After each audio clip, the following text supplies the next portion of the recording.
Hi అండి అందరికీ. ఈరోజు ఒక మంచి healthy recipe, quick recipe, weight లాస్‌కి సూపర్‌గా పనిచేసే మంచి రెసిపీ. ఎలా తయారు చేసుకోవాలో చూద్దాం. పదండి. ఒక మీడియం సైజ్ బ్రోకలీ తీసుకున్నాను. దాన్ని చిన్న చిన్న పీసెస్‌గా కట్ చేసుకుందాం. తర్వాత ఒక హాఫ్ క్యారెట్ తీసుకున్నాను. దీన్ని మీడియం సైజ్‌లో కట్ చేసుకుందాం. అలాగే చిన్న కప్‌లో గ్రీన్ పీస్ తీసుకున్నాను. ఈ మూడింటిని బాగా వాష్ చేసి పొయ్యి మీద ఒక గిన్నె పెట్టి ఈ మూడింటిని వేసేద్దాం. ఇవి వేసేసిన తర్వాత ఇవి బాగా కుక్ అవ్వడానికి ఒక్క హాఫ్ టేబుల్ స్పూన్ సాల్ట్ వేసుకుందాం. పింక్ సాల్ట్ యూజ్ చేసుకున్న వాళ్ళైతే కొంచెం తక్కువ వేసుకుంటే సరిపోతుంది.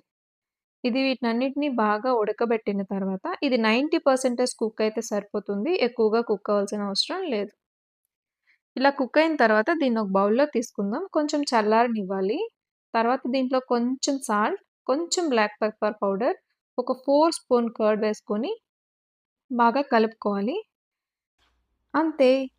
చాలా easy recipe, healthy recipe, weight loss అయ్యేటోళ్ళకి స్నాక్‌గా గానీ, లంచ్‌లో గానీ, బ్రేక్‌ఫాస్ట్‌లో గానీ పనిచేస్తుంది. Thank you for watching.